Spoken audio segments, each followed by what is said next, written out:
શ્રી ગણેશાય નમઃ. જય શ્રી કૃષ્ણ, જય માતાજી. સ્વાગત છે તમારું અમારી યુટ્યુબ ચેનલમાં. મિત્રો, આજના વિડીયોમાં આપણે જોઈશું વરુથીની એકાદશી ક્યારે છે, તેની પૂજા વિધિ, શુભ મુહૂર્ત અને પારણા વિશે તથા આ એકાદશીના મહિમા વિશે જોઈશું. આપને આ વિડીયો કેવો લાગે તે અમને કમેન્ટ બોક્સમાં અવશ્ય જણાવજો. અને આપને જો આ વિડીયો પસંદ આવે તો વિડીયોને લાઇક કરજો, શેર કરજો અને આપ જો અમારી ચેનલ ઉપર નવા હો તો અમારી ચેનલને સબસ્ક્રાઈબ કરી બાજુમાં આવેલા બેલ આઇકનને જરૂરથી પ્રેસ કરજો, જેથી કરીને નવા વિડીયોની નોટિફિકેશન આપ સુધી તુરંત જ પહોંચી શકે. ધન્યવાદ. હિન્દુ ધર્મમાં દર મહિને એકાદશીનું વ્રત રાખવામાં આવે છે. એપ્રિલ મહિનામાં આવતી બીજી એકાદશીને વરુથીની એકાદશી કહેવામાં આવશે. વરુથીની એકાદશીનું વ્રત ભગવાન વિષ્ણુને સમર્પિત છે. ધાર્મિક માન્યતાઓ અનુસાર વરુથીની એકાદશીના દિવસે ભગવાન વિષ્ણુની પૂજા કરવાથી સુખ અને સમૃદ્ધિમાં વધારો થાય છે તથા આ એકાદશી ખૂબ જ શુભ ફળ આપનાર માનવામાં આવે છે. એકાદશીના વ્રતમાં ઉપવાસ કરવો જરૂરી બને છે. બને ત્યાં સુધી ઉપવાસમાં ફક્ત ફળાહાર કરવો જોઈએ. જુદી જુદી ફરાળી વાનગીઓ બનાવીને આહારમાં લેવી ન જોઈએ. પુરાણોમાં જણાવવામાં આવ્યું છે કે દિવસમાં એક વખત ભોજન લઈને એકાદશીનું વ્રત કરનારને એક ભવના પાપ નાશ પામે છે. હકીકતમાં નિરાહારથી ફળાહાર ઉત્તમ છે. તેમજ એકાદશીનું વ્રત આલોક તથા પરલોકનું સુખ આપનાર છે. આ ઉપરાંત સંતાનની ઈચ્છાવાળાએ આ વ્રત કરવું જોઈએ. આમ પુરાણોમાં લખાયું છે. દરેક એકાદશીની કથા વાર્તાઓ તથા તેનું અલગ અલગ મહત્વ દર્શાવવામાં આવ્યું છે. તો મિત્રો, હવે આપણે જોઈશું વરુથીની એકાદશીના શુભ મુહૂર્ત વિશે જાણી લઈએ કે આ તિથિ ક્યારે આરંભ થાય છે, વ્રત ક્યારે રાખવાનું છે અને પારણા ક્યારે કરવાના છે તેના વિશે માહિતી મેળવી લઈએ. હિન્દુ પંચાંગ અનુસાર આ વ્રતની તિથિ પ્રારંભ થાય છે 23 એપ્રિલ 2025ના રોજ સાંજે લગભગ 4:43 આસપાસ તથા આ વ્રતની તિથિ પૂર્ણ થાય છે 24 એપ્રિલ 2025ના રોજ બપોરે લગભગ 2:32 આસપાસ આ તિથિ પૂર્ણ થાય છે. આપણે હંમેશા ઉદયા તિથિ પ્રમાણે વરુથીની એકાદશીનું વ્રત કરીએ છીએ. તેથી વરુથીની એકાદશીનું વ્રત 24 એપ્રિલ 2025ના રોજ રાખવાનું રહેશે. હવે આપણે જોઈએ આ વ્રતના પારણા ક્યારે કરવાના છે.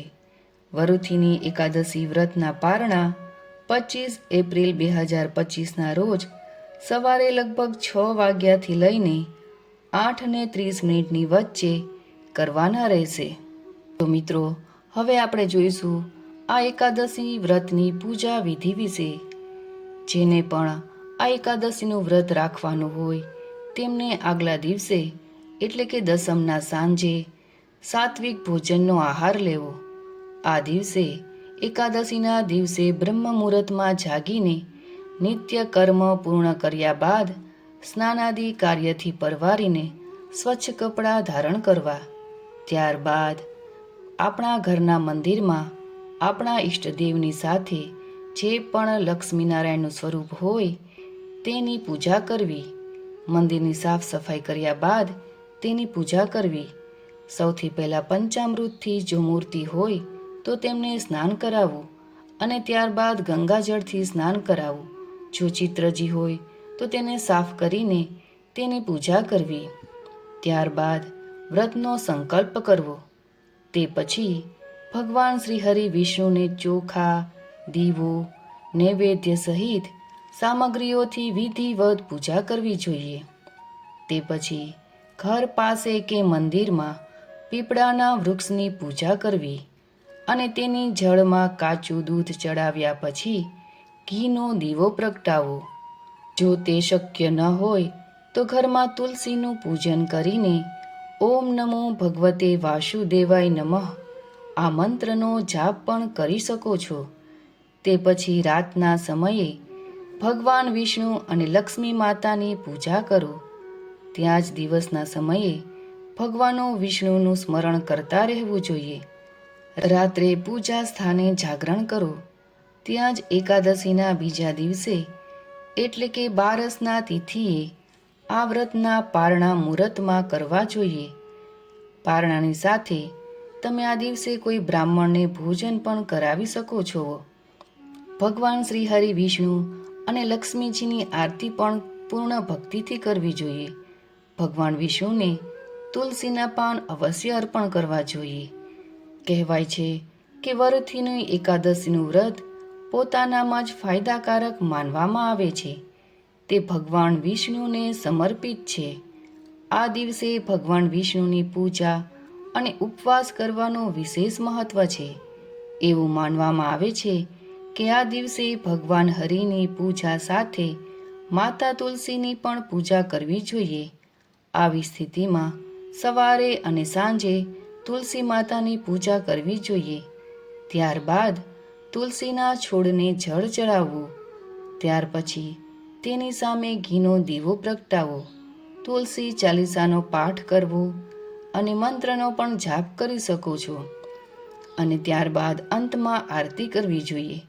આમ કરવાથી બધા દુઃખ ખતમ થઈ જાય છે. વૈશાખ માસની કૃષ્ણ પક્ષની એકાદશી તિથિ છે. શાસ્ત્રોમાં આ 11 વરુથીની એકાદશી કહેવાય છે. આ એકાદશીના વ્રતના વિશે એવું કહેવાય છે કે તેનું વિધિપૂર્વક પાલન કરવાથી મોક્ષની પ્રાપ્તિ થાય છે. વરુથીનીના વ્રતથી જ સદાય સુખની પ્રાપ્તિ અને પાપોનો નાશ થાય છે. જે ફળ 10,000 વર્ષ સુધી તપસ્યા કર્યા પછી મનુષ્યને પ્રાપ્ત થાય છે, એ જ ફળ આ વરુથીની એકાદશીનું વ્રત રાખવા માત્રથી પ્રાપ્ત થાય છે. ઘોડાના દાન કરતાં હાથીનું દાન શ્રેષ્ઠ છે. ભૂમિદાન એના કરતાં પણ મોટું દાન છે. અને ભૂમિદાન કરતાં પણ વધારે મહત્વ તલદાનનું છે. તલદાનથી પણ વધારે મહત્વ સુવર્ણદાન અને સુવર્ણદાનથી પણ વધારે અન્નદાનનું મહત્વ છે. કારણ કે દેવતા, પિતૃઓ તથા મનુષ્યોને અન્નથી જ તૃપ્તિ થાય છે. વિદ્વાન પુરુષોએ કન્યાદાનને પણ આ દાન સમાન જ બતાવ્યું છે. ગાયનું દાન કન્યાદાન તુલ્ય જ છે. આ સાક્ષાત ભગવાનનું કથન છે. આ બધા દાનોથી પણ મોટું વિદ્યાદાન છે. મનુષ્યો વરુથીની એકાદશીનું વ્રત કરીને વિદ્યાદાનનું પણ ફળ પ્રાપ્ત કરી લે છે. જે લોકો પાપથી મોહિત થઈને કન્યાના ધનથી આજીવિકા ચલાવે છે, તેઓ પુણ્યનો ક્ષય થતાં યાતનામય નરકમાં પડે છે. આથી સર્વ પ્રકારના પ્રયત્નો કરીને કન્યાધનથી બચવું જોઈએ અને તેને પોતાના કામમાં ન લેવું જોઈએ. જેઓ પોતાની શક્તિ પ્રમાણે પોતાની કન્યાને આભૂષણોથી વિભૂષિત કરીને પવિત્ર ભાવથી કન્યાનું દાન કરે છે, એમના પુણ્યની સંખ્યા બતાવવામાં ચિત્રગુપ્ત પણ અસમર્થ છે. વરુથીની એકાદશી કરીને પણ મનુષ્યો એના જેવું જ ફળ પ્રાપ્ત કરી શકે છે. હવે આપણે જોઈશું વરુથીની એકાદશી વ્રત કરવાથી શું ફાયદા થાય છે. એવું માનવામાં આવે છે કે વરુથીની એકાદશીના ઉપવાસથી 10,000 વર્ષ સુધી તપસ્યા કરવા જેવું જ ફળ પ્રાપ્ત થાય છે.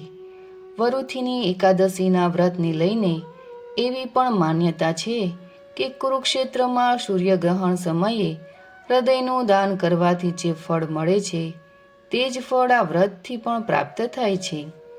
જે લોકો વરુથીની એકાદશીનું વ્રત કરે છે, તેઓ જગતના તમામ સુખો ભોગવે છે અને મૃત્યુ પછી પરલોકમાં સ્વર્ગની પ્રાપ્તિ કરે છે. શાસ્ત્રોમાં હાથીનું દાન શ્રેષ્ઠ માનવામાં આવે છે, પણ હાથીના દાન કરતાં જમીનનું દાન અને જમીનના દાન કરતાં તલનું દાન તથા તલના દાન કરતાં સોનાનું દાન અને સોનાના દાન કરતાં અનાજનું દાન શ્રેષ્ઠ છે, કારણ કે અન્નદાન કરવાથી સર્વ દેવતાઓ, પિતૃઓ, મનુષ્યો બધા જ સંતુષ્ટ થાય છે. વરુથીની એકાદશીનું વ્રત કરવાથી વ્યક્તિને અન્નદાન કરવાથી જે ફળ મળે છે તે જ ફળ મળે છે.